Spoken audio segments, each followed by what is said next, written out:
dès le premier glissement de la botte, le premier glissement, c'est parti pour 70 minutes. Puis là, tu commences à compter.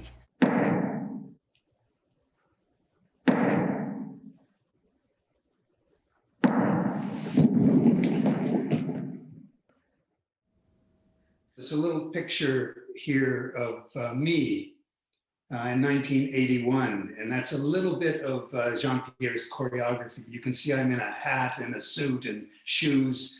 This was at a time for Jean-Pierre where I think he was really wondering about what his next step was. I think it was just before he had moved to Montreal. I think he was looking at the vocabulary of the pedestrian, of just human expression, not so much the elite dance steps. Jean-Pierre avait enseigné un tout petit peu avant. Il a travaillé comme chargé de cours et il a été invité à faire cette création-là, qui était le résultat quand même de plusieurs recherches qu'il avait fait en parallèle. Il avait fait un projet à Vancouver où il avait utilisé les bottes, les manteaux. Il avait fait des choses avec les rampes. Il avait déjà commencé avec les pentes au groupe de la Place Royale. Donc, c'était le cumul de plusieurs recherches. J'ai fait partie de la première cohorte, donc en 1983, lors de la création. J'étais étudiante à l'UQAM, mais j'ai fait également partie des reprises jusqu'en 1989. Souvent, ils dessinaient c'est des petits, si vous avez vu les dessins, c'est des petits bonhommes, très, très simples, c'est très épuré. Puis là, ils pouvaient te montrer et dire, ça, c'est toi. Ah, OK, c'est super. Très tôt, on a commencé à travailler avec les bottines, le complet veston-cravate, le manteau, le chapeau, puis on faisait tous les enchaînements habillés comme ça. On travaillait fort, c'était exigeant, mais avec beaucoup, beaucoup de plaisir. C'était beaucoup, beaucoup dans le plaisir, dans la découverte, dans l'essai. Ça indique le talent aussi qu'il y avait quand même, d'avoir pu, mi-trentaine, arriver à créer ça. Je ne pense pas qu'il savait ce qu'il avait créé quand il l'a fait. Le premier jour, c'était à peu près plein. Puis là, d'un coup, le midi, ça s'était rempli. Ça s'est rempli jusqu'à la fin, la dernière représentation. Il y avait des gens debout, puis des ovations à la fin qui finissaient plus. Puis je pense que là, lui a compris ce qu'il avait fait. Mais c'est ça, cette espèce d'effort, comment l'individu s'allie au collectif et comment tout ça prend du sens. Ça, ouais, on avait l'impression d'avoir accompli quelque chose.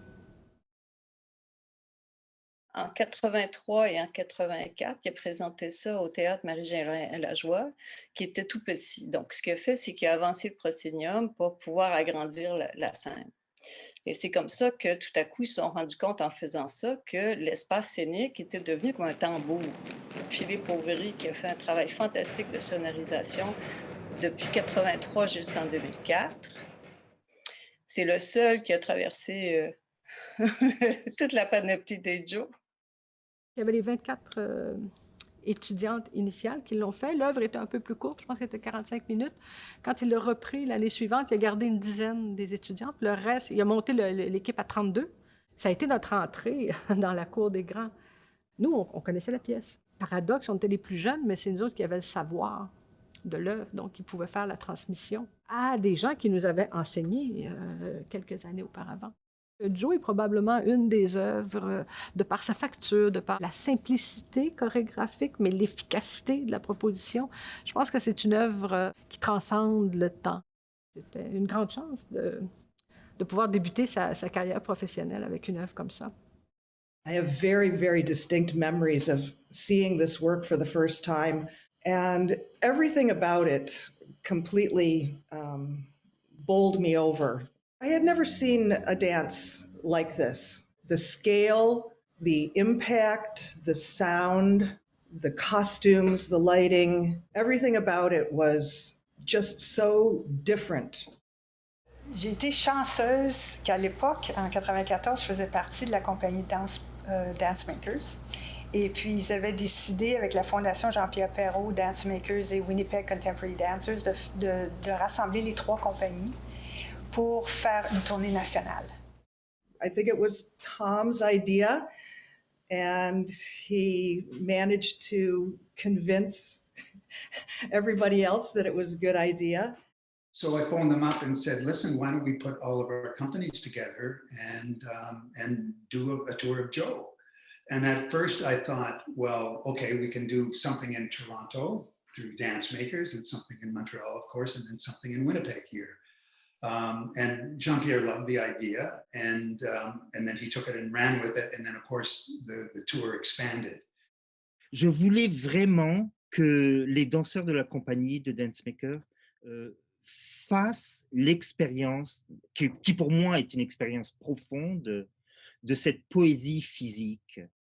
When the chance came for dance makers to participate in this remount, I could not have been more excited and more enthusiastic about the prospect of participating in this adventure. Le Joe. Jean-Pierre, quand il parlait de Joe, il parlait de Tom Stroud et de Daniel Soulière. Donc, la version francophone, la version anglophone, et pour des raisons complètement différentes. Il y avait une question de familiarité avec les deux, mais les deux représentaient des archétypes masculins dans la société qui sont différents, mais en même temps qui se ressemblent. Joe, tu sais, ça vient de quoi? Ça vient du fait que tous les hommes québécois s'appelaient Joseph, comme les femmes s'appelaient Marie, Lucie, Tara. Tom Stroud, c'était le Joe comme un roc sur une scène. Une fois qu'il se plantait sur une jambe avec l'autre jambe devant lui, en équilibre, c'était immuable. I remember he really loved this walk that I did. I think I was a good performer, but a horrible dancer. And so he loved this walk. And I remember when I went and danced with his company, and we were working on Joe, he got me to show everybody how I walked.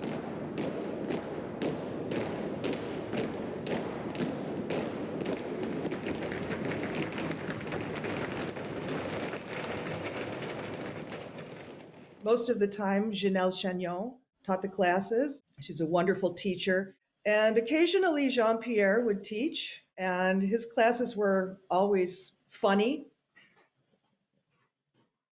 You know, he had a hard time remembering his own counts, but it was also incredible to spend all this time with Jean-Pierre.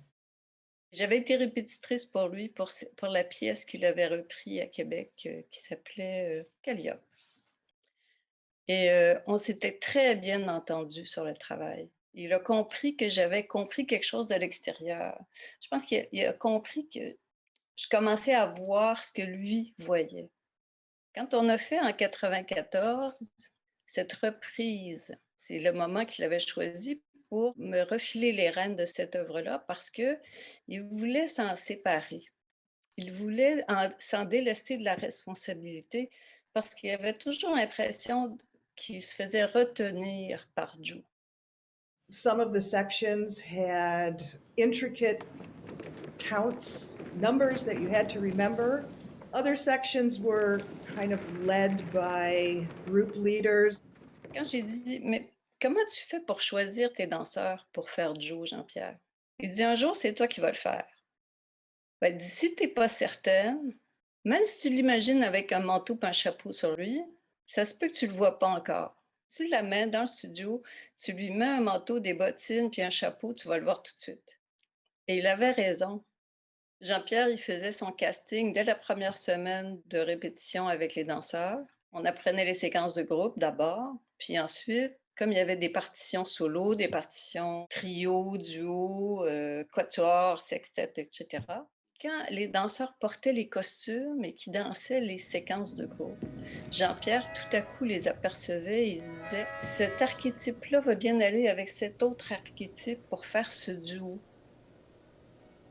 La seule partition solo, c'était toujours destiné à Daniel Soulière parce que c'était le Joe incarné.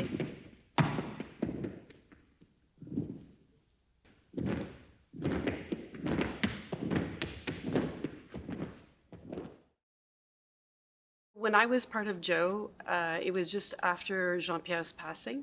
So there was this idea of like what happens to a work once a person has passed, and how is that process of auditioning and having dancers remount a work.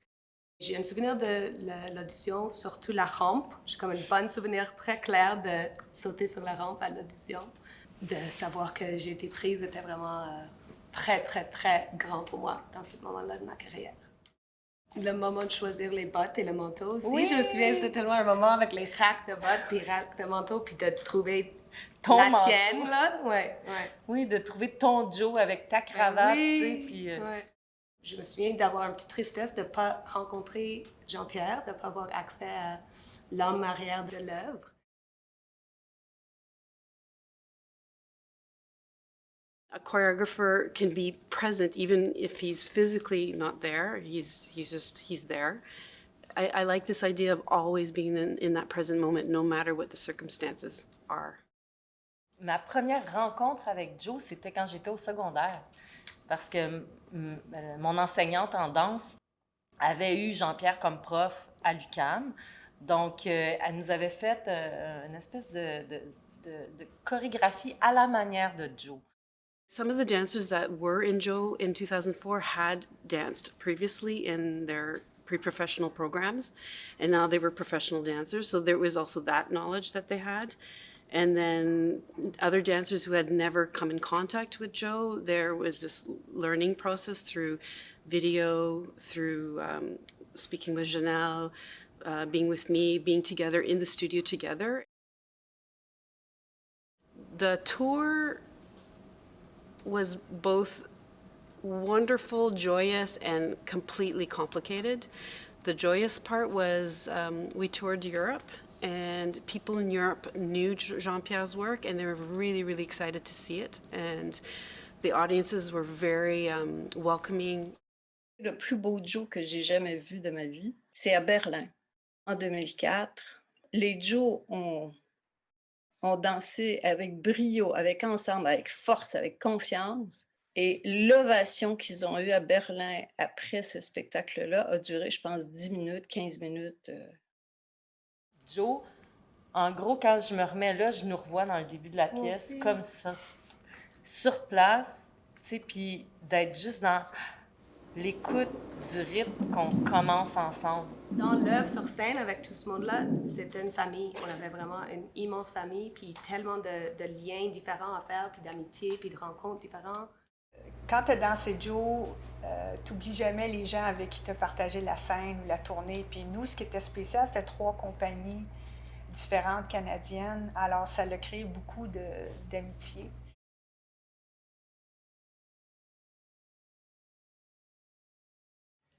"32 dancers of different generations all coming together. You can imagine, we had parties.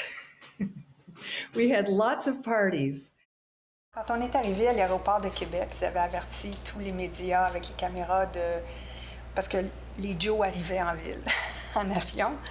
Et puis on nous avait demandé d'amener nos costumes dans l'avion, de s'habiller en Joe. Et puis quand l'avion est atterri, on est sortis un par un de l'avion, la tête baissée en Joe. Et puis on a fait une des sections, c'est comme un chassé croisé sur le tarmac. À chaque fois qu'on mettait le costume, le chapeau, les éléments, tout de suite, tu ne peux pas t'empêcher d'être vraiment dans le personnage. J'ai l'impression que tout le monde qui a travaillé sur Joe a été marqué par une chose en particulier, qui est qu'il est tellement rare dans notre métier de travailler dans la démesure. When you would get to the end of the piece, because the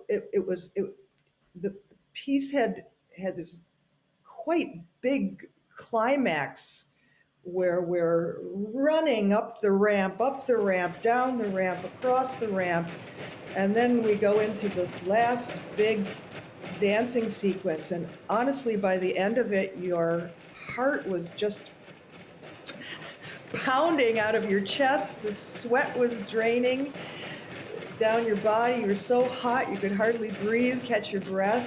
So I remember that feeling of just exhilaration over and over again.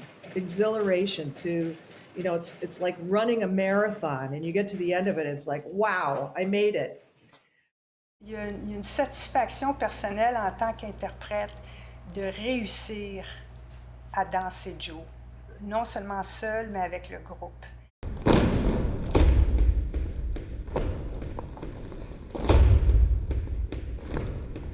1h15 où tu ne sors pas du plateau et que chaque son qui est émis et que toi tu émets ou que tu écoutes, c'est une écoute totale.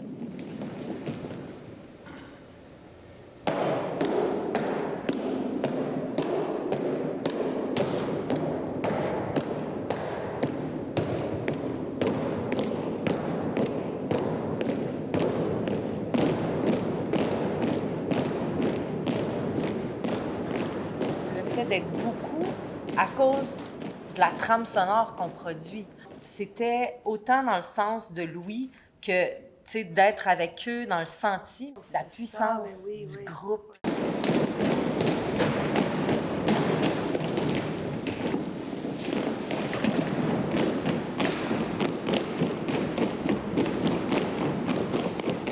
Très exigeant au niveau disons, de la concentration, de l'exécution, la minutie aussi du geste, puis la minutie de l'architecture sur scène.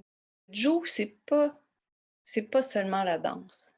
C'est un ensemble d'éléments qui composent une œuvre complète. C'est un espace, c'est un temps, c'est un rapport à l'autre, c'est une musique faite par le danseur, c'est un costume, c'est une image, c'est une absence parce qu'il y a des trucs qui sont tellement longs qu'on s'absente.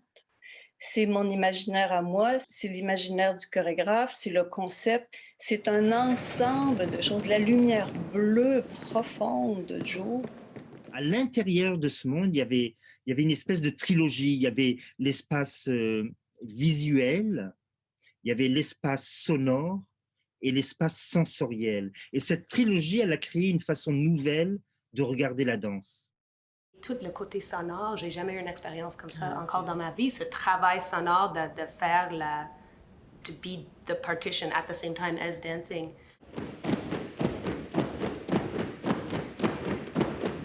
Pour moi, Jean-Pierre, il écrit l'immensité, mais dans cette immensité, il vous fait découvrir le détail. C'est le détail tout d'un coup d'un son, que ce soit l'harmonica ou la respiration de danseur ou les halètements, de sentir le poids des choses sur les danseurs, d'entendre le poids des choses. C'est très sophistiqué. Par exemple, la musique se fait avec le rythme des bottes, avec un peu d'harmonica, avec un peu de voix. Mais il n'y a jamais une musique qui est là pour manipuler l'émotion du spectateur. There was a lot of challenges that were happening on tour backstage. On stage, it was like it was like the piece, like everybody would band together as a group and the piece would come alive and it would be danced and it would be beautiful and joyous. And then backstage, there was all this chaos because, Jean-Pierre wasn't there. Who's the leader? Like, who runs the company? What happens to the costumes? Like, who archives it? Who keeps this work alive? Who has the right to do that? All those questions about remounting, what does that mean? And should we remount? Or should pieces be remounted? Obviously, I think yes. I think pieces should be remounted. En 2012, j'ai fait le tour des écoles de formation professionnelle au Canada pour enseigner du répertoire de Perrault et j'avais choisi Joe, encore une fois. Les jeunes qui ont vécu cette expérience-là étaient d'abord déconcertés. Pourquoi? Parce que déjà, il y a un choc culturel entre ce qui avait été fait par Joe, qui était la masse anonyme, comme on peut voir dans le métro, par exemple, ou circuler dans la ville, et le grand désir d'unicité des jeunes qui choisissent de faire une carrière en danse en ce moment, pensant que ça va être à propos d'eux-mêmes. On veut danser comme on est, on veut danser qui on est. On était plutôt dans une apologie de l'ego. Donc, j'ai trouvé que c'était vraiment une très belle confrontation, mais je dirais que les jeunes ont beaucoup, beaucoup appris, beaucoup par rapport à l'écoute.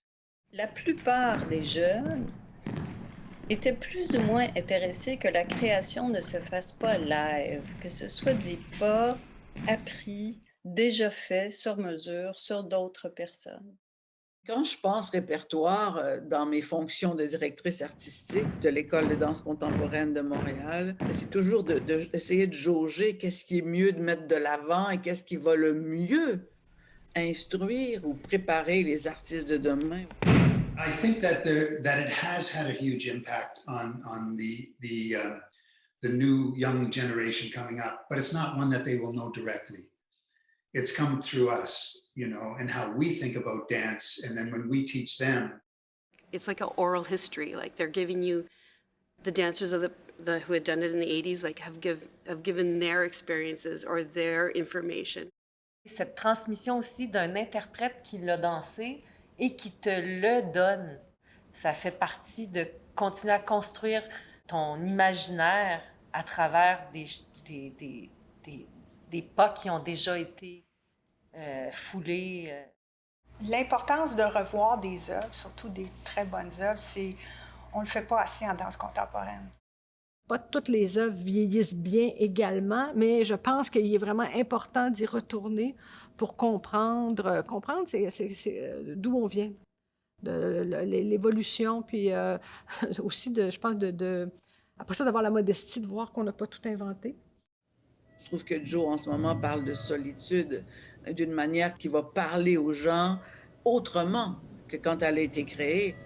During the time that we're living in, the time of this pandemic, I think it would be a good time for Joe to come back, because the images again are they're very powerful and they're very relatable to what we're going through right now. These feelings of, yes, we're all in this together, but we're all extremely isolated. And through all of it, of course, this hopefulness that we see right at the end of the piece. C'est une œuvre qui parle du groupe, mais qui révèle l'individu.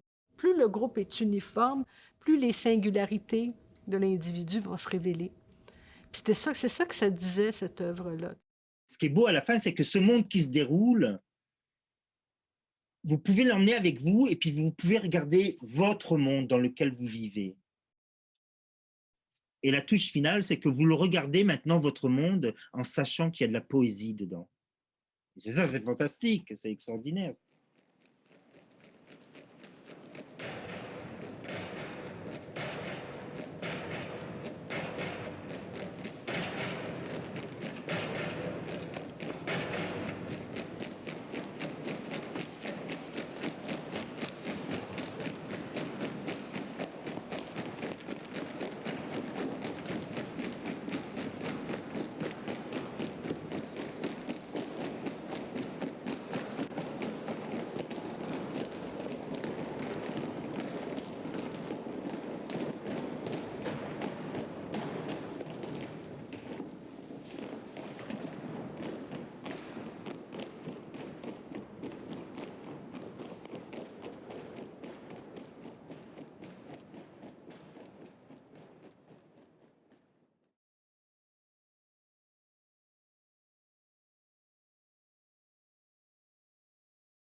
Philippe, grâce à ton travail, j'entends encore le son des bottes sur la rampe. Jean, je ressens encore la puissance et la profondeur du bleu de ta lumière. Brigitte, j'entends encore ton harmonica. Et Sylviane, j'entends le bruit de ton manteau de laine quand tu déboules à travers le groupe. Christine, je te vois encore avec ton chapeau gris bombé à la rencontre de Daniel qui forge son solo avec brio. Annie, Audrey, Maya et Marc, j'entends encore la claque que vous donnez à votre partenaire. Claude, je vis encore la réjouissance de ta course pour rejoindre la grappe sur la rampe. Et Tom, je te sens encore là en équilibre, comme un roc sur le plateau.